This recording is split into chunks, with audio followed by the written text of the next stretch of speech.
PR Connections Radio presents. Hello, Golden Knights fans, and welcome to Vegas Hockey Hub here on PRConnectionsRadio.com, the voice of new media. I'm your host, Ian Rachiele. Go to PRConnectionsRadio.com, the voice of new media. Check out all the shows we have on there. We have a bunch of fantastic content on the network. So if you want to go to PRConnectionsRadio.com, I highly recommend going out and looking at all of the content that they have on the network. Also, go to our YouTube channel, PR Connections Radio. If you can subscribe to the network, it would be much appreciated. We upload every single show, including Vegas Hockey Hub, to the PR Connections Radio YouTube channel. Also, we have a YouTube channel here on Vegas Hockey Hub. We upload content daily to the Vegas Hockey Hub YouTube channel. We also do our recap shows. We have shorts. There are plenty of content we put on Vegas Hockey Hub. So if you want to like this video and share it to all your friends all around the world, that would be great. We are also everywhere on social media. Vegas Hockey Hub on Facebook, Instagram, Twitter, TikTok. We are everywhere on PR Connections Radio and on Vegas Hockey Hub. So just go to @Vegas Hockey Hub. And then lastly, if you want to follow your host on social media, right down there at Ian Rachiele 18. So if you want to follow me, I do live tweet the Vegas Golden Knights games. Almost every single game, I live tweet the Vegas Golden Knights games on Twitter. So this is going to be a very interesting recap show, to put it nicely. So it was the Vegas Golden Knights taking on the LA Kings. The LA Kings coming to Vegas, to the Fortress, and playing the Vegas Golden Knights. Now, the pre-game notes. Zach Whitecloud.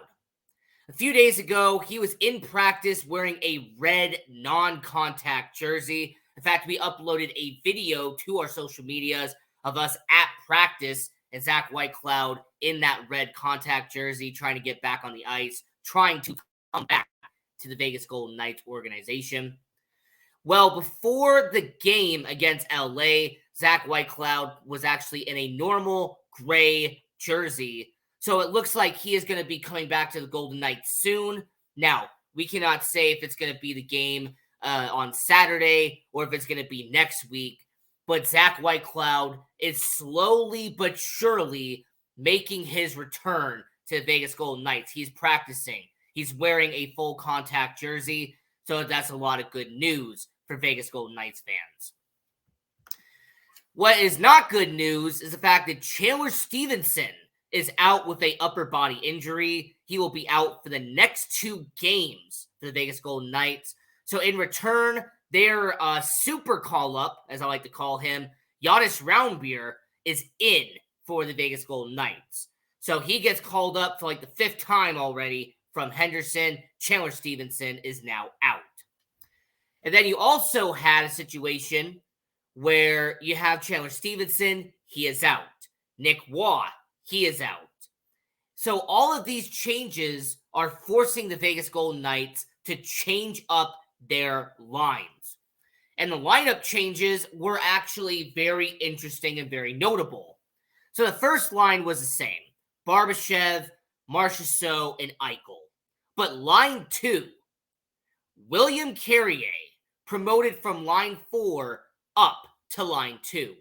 So you had Carrier, Stone, and then you had Amadio. So you had Michael Amadio promoted to line 2 to take the place of Chandler Stevenson. William Carrier promoted to line 2 on the left wing.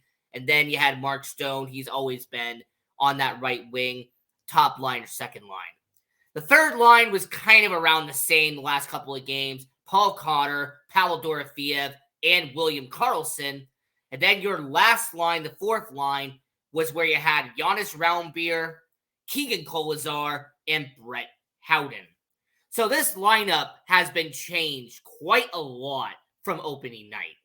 I mean, if you go back 1 month ago against Seattle, that lineup is so different than what we have now. I mean, that lineup, just really to break it down real quick, the first line has stayed the same. All right, line 1 has been a constant in Vegas. Barbashev, Marchessault, Eichel. Line 2 on opening night was Brett Howden, Chandler Stevenson, and Mark Stone. Well, Stevenson's hurt. Brett Howden was put back on the 4th line. All right, so line 1 was Marchessault, Barbashev, and Eichel. Line 2 was Howden, Stone, Stevenson. Line 3 was Cotter, Amadio, Carlson. Line 4 was Carrier, Kolazar, and Waugh. So I find it fascinating that only 1 month in, injuries have taken such a toll on your Vegas Golden Knights that your lineup has changed so much over a 1 month span. Yeah, I just wanted to bring that to your attention just because I find it really interesting how players have been moving around when it comes to the lineup here in Vegas. And of course, you had Adin Hill. He would be in the net for your Vegas Golden Knights going up against the LA Kings. Now, Adin Hill had a good resume heading into this game. He only had 1 loss on the season. It seemed like Adin Hill was finally going to have somewhat of a great game as well. He was doing pretty well up to this point. And then the game happened. Unfortunately, the game happened. In the first period, not much went on except for penalties and some more penalties. And, oh, did I mention some penalties? Like, in the first period between the Vegas Golden Knights and the LA Kings, it was a very physical game. There was a lot of pushback, some good back and forth. There were some giveaways, but there was also some takeaways. But one point I will mention is that you had a tripping penalty by Barbashev, not even like 2 minutes into the and a lot of people have pointed this out, and I have too. Ivan Barbashev takes unnecessary penalties. And some people are going to look at his penalty minutes and go, well, he only has a couple of penalties.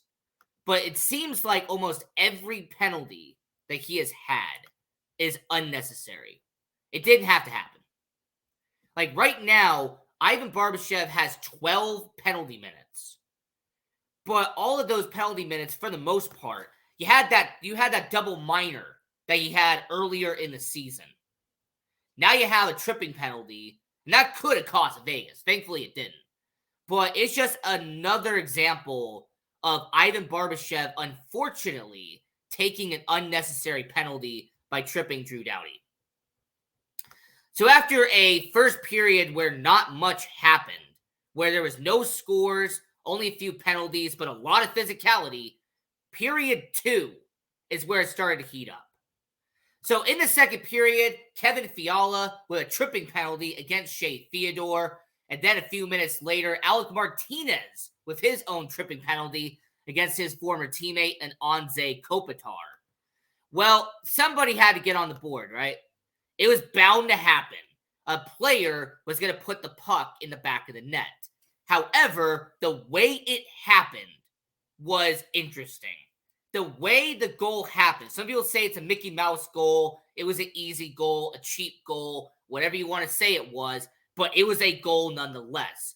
As in the second period, Adrian Kempe with his 5th goal of the season, assisted by Anze Kopitar and Jordan Spence.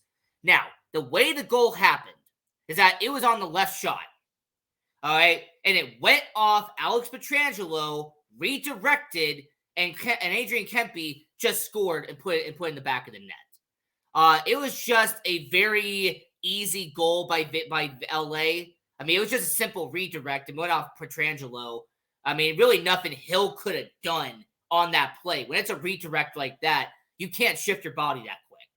So I'm really not going to put any blame on the Golden Knights here. It was a easy goal by LA. It was just a very simple redirect. Went off the defenseman, and the forward was right there at the right place, right time. So it was 1-0 LA Kings, and then 4 minutes later, they made a 2-0 game for the LA Kings as Trevor Moore with his 7th goal of the season, Jordan Spence with his 2nd assist of the night, and Philip Deneau with the assist for the LA Kings. And this one is actually more, simple cut. This is just a goal that happened. Trevor Moore, it was a nice play by LA. This was not something that I would dispute. It was a good play by Trevor Moore. And then 2 minutes later, there was a situation. I really want to talk about this for just a minute. So Jonathan Marchessault ended up getting a penalty for cross-checking. But if you go back and watch the tape, Jonathan Marchessault and Kevin Fiala, they were pushing each other. It wasn't like Marchessault was just tugging on Fiala's jersey and begging for him to fight. No, both Marchessault and Fiala were both shoving each other. They were pushing, they were grabbing their sticks. To me, it seemed like Fiala should have gotten a penalty too.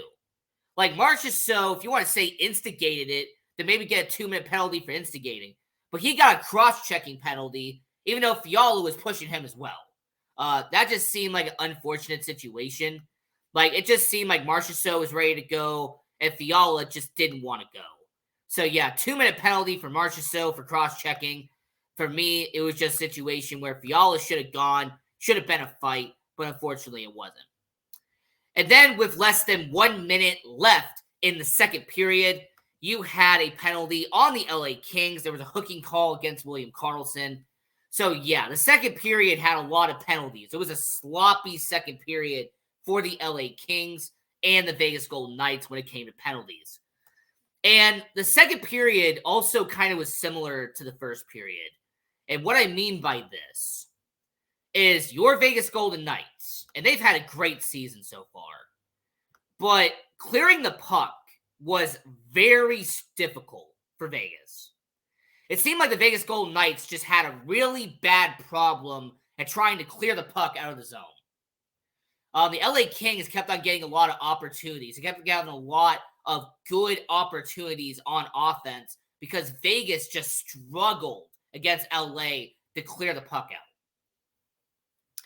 And this happened in the last period as well, but period 1 and period 2, it was a very interesting note how badly the Golden Knights struggled clearing the puck out of the zone and getting it out and dumping and chasing.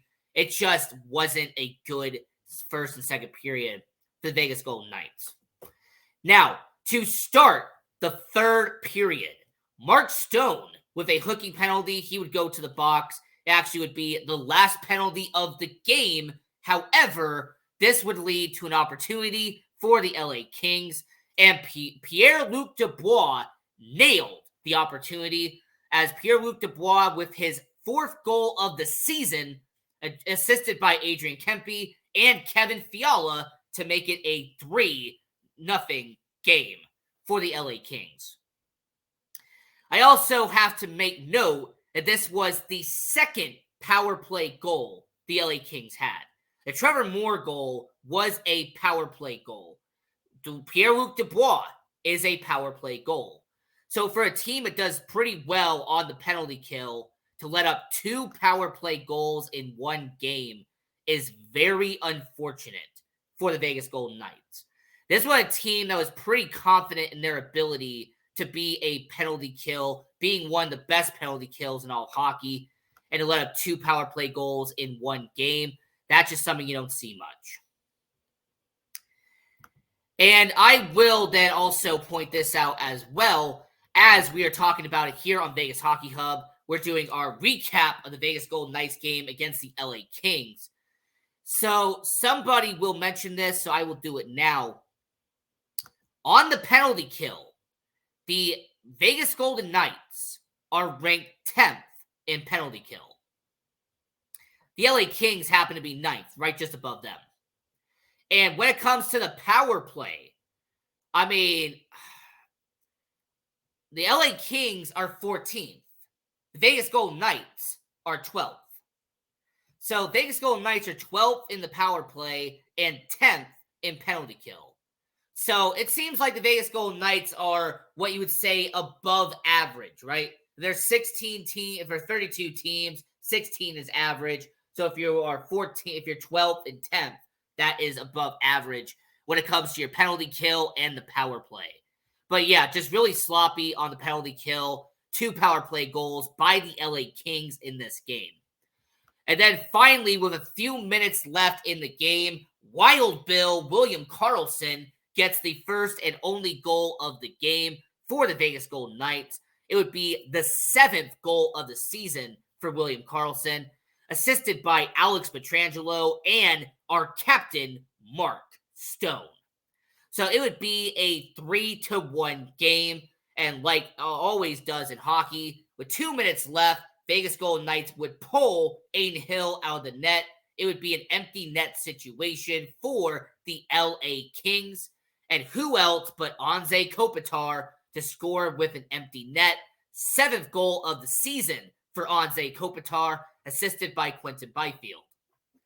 And it would be the end of the game for the LA Kings, as it would be a 4-1 game over, as the LA Kings would remain undefeated on the road. And I will give props where props is due. The LA Kings being undefeated on the road. Now, when you hear undefeated, normally you think on the home. You know, when you're at home, that's great to be undefeated. But to be undefeated on the road is mighty impressive. And you have to actually sit back and think about who they have beaten on the road. They beat Winnipeg on the road, Minnesota on the road, Arizona on the road, Toronto, Ottawa, Philly, and now Vegas. I mean, the LA Kings actually did a 4-game road trip and went 4-0 on said road trip. The LA Kings have been incredible. And them being 8-2-2, you can make a valid argument. The LA Kings are right below the Vegas Golden Knights when it comes to the Pacific Division. A lot of people assumed it would be Edmonton to begin the year. Nah. Right now, Vegas is number 1. All right, Vegas is still the best team in the Pacific. But LA is right down below. The LA Kings are undoubtedly right now the number 2 team in the Pacific Division. And if the LA Kings keep winning on the road, this could be a special team. I mean, granted, they don't got to worry about being on the road for a while, as they had a 4-game road trip. Now they're going to be back home at the Staples Center for a 4-game series at home before getting back on the road in late November. As for your Vegas Golden Knights, what does the schedule look like for your Vegas Golden Knights? The Vegas Golden Knights, their current schedule right now, it's actually going to be a very interesting time, to say the least. The Vegas Golden Knights are going to be taking on the San Jose Sharks at T-Mobile Arena 2 days from now. We'll be doing the recap show on Friday at 8 a.m. when it comes to that game. And then you also have the road trip, the 5-game road trip for the Vegas Golden Knights. Now, here's a disclaimer for everybody who watches the Vegas Hockey Hub recap show. For the 5-game road trip, we are going to do it the same day. So, for example, they're taking on the Washington Capitals on November 14th. We are going to be doing that show at 8 p.m. Okay, game starts at 4. We will do the recap show at 8 p.m. on Tuesday. Then, in Montreal, we're going to be doing that show at 8 p.m. on Thursday. On Saturday, we'll be doing the show at 2 p.m. It's a morning game, 10 a.m. We'll be doing that show on Saturday at 2 p.m. So when it comes to the road games, considering that they're early enough in the day, we will be in the studio. We will be here. So we will be doing the Vegas Hockey Hub recap show for the road games, at least, on the same day. The only problem with doing a show immediately after the game is that it's about 11 p.m., midnight. A lot of times I'm not here. But I will say that when it comes to that road trip, especially for the 5-game road trip, I will be here doing the show immediately after the game is over. So for the Vegas Golden Knights on that 5-game road trip, you have Washington, Montreal, Philadelphia, Pittsburgh, and then Dallas. So it's going to be it's going to be an interesting 5-game road trip. You're going to have to see how the Vegas Golden Knights perform on a 5-game road trip. If the Vegas Golden Knights go 4-1, that's amazing. If they go 3-1-1, that would be good. But hopefully, the Vegas Golden Knights win more than they lose on said 5-game road trip. So as we're getting towards the end of it here on Vegas Hockey Hub Recap, I do have to tip my cap to Cam Talbot. Cam Talbot had a phenomenal performance. Cam Talbot had one heck of a night.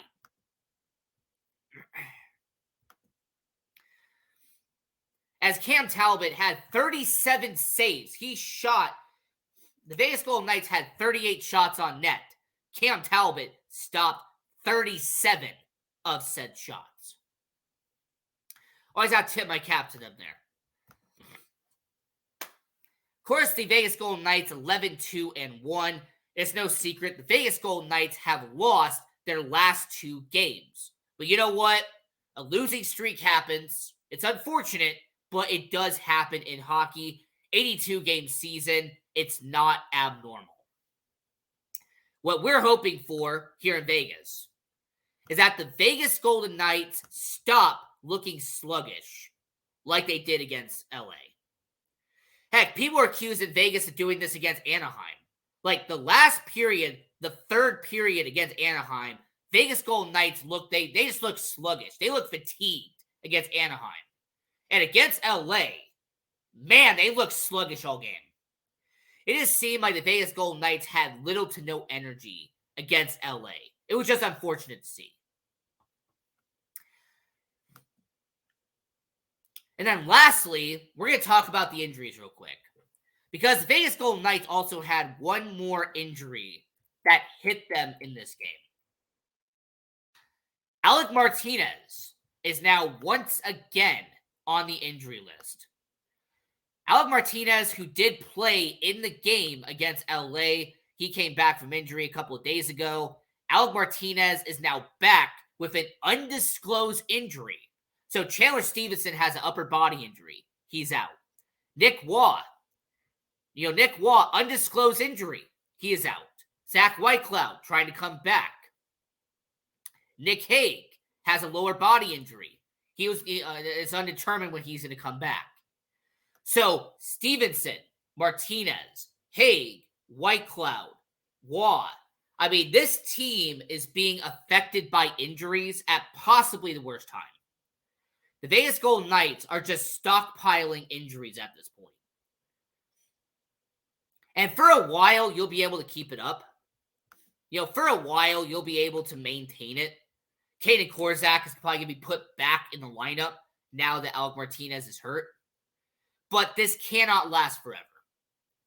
If the Vegas Golden Knights continue to stockpile injuries, this might be a repeat of what we saw a few years ago, where the Vegas Golden Knights were riding strong when healthy.